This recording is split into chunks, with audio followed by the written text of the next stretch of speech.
Welcome back. You're with us on Bazaar Morning Call. Well, let's straight away get to all the top stocks that we have to watch out for. And right on top of that list is, of course, TCS and Infosys. Rima, over to you. Take us through the TCS fine print first. Thanks so much for that. So TCS has reported a beat on revenues and margins. So despite all the demand constraints, the company has delivered a top-line growth. The street expectations were for no growth. The company has a 1% constant currency revenue growth. And remember, this is the quarter when furloughs are typically higher. Their big sectors, core sectors like BFSI has been struggling, negative growth for the third or fourth consecutive quarter. So despite all that, the company has reported a growth this time. Margins too have expanded for the second consecutive quarter. In Q2, margins were up 110 basis points. They followed it up with a 70 basis points margin expansion to come in at 25%. In terms of the other key internals, the attrition for the company continues to tick lower, now at 13.3%. Headcount for the company has moderated. Deal wins are lower on a quarter-on-quarter basis. The number, the TCV, total contract value, is at $8.1 million, lower QOQ.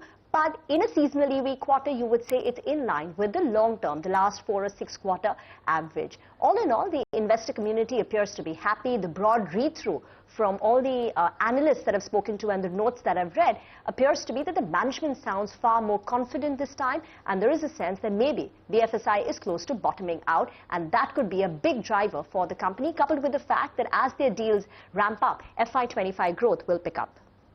Absolutely. And, Bernstein put out a report where they said that given the kind of macro uncertainty that we're seeing, these numbers from TCS and margins at a 7-quarter high is not a bad thing at all. In fact, we have the management of TCS that's going to join Rima in just a short while from now. But before you head to that, Rima, what about Infy's numbers? How did they look?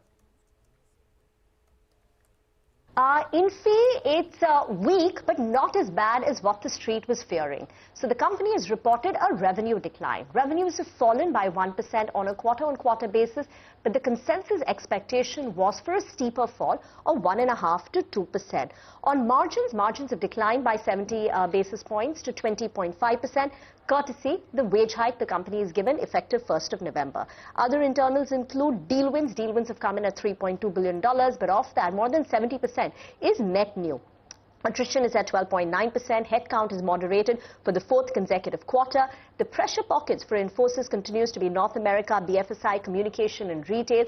So these are pockets where you have seen a revenue decline for the company. But again, the Infosys ADR was up 4.8% yesterday, giving a sense that the investors appear to believe that the worst may be behind for the technology cycle, and we are on a growth recovery path.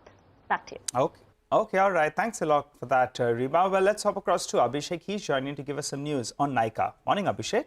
Morning, Nigel. So there would be a block as per sources. Lexidel International to sell their stake via block. So the block deal is of about 2.62 crores shares which has been launched. This forms about 0.9% of the total equity in the company. Total block deal value is about 490 crore rupees. The pricing could be, the floor price could be at a discount of about 3.5% to yesterday's closing price. The lock-in is for 45 days post this stake sale. Morgan Stanley and JP Morgan are the brokers to the deal. Back to you.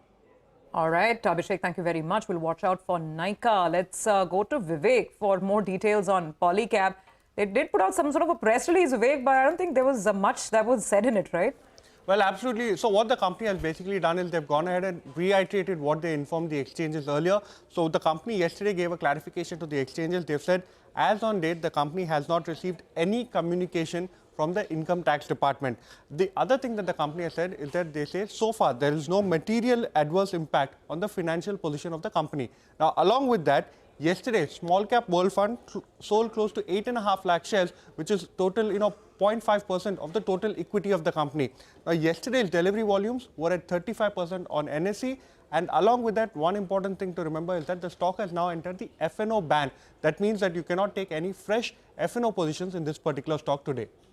Got it. Thanks a lot for that. Here's a quick recap of our stocks with positive news flow: TCS, Infosys, Nykaa, Concor, Allcargo, Tata Power, AG Infra, Bhansali Engineering and TAC, while Polycab is the only stock that could see some volatility today. But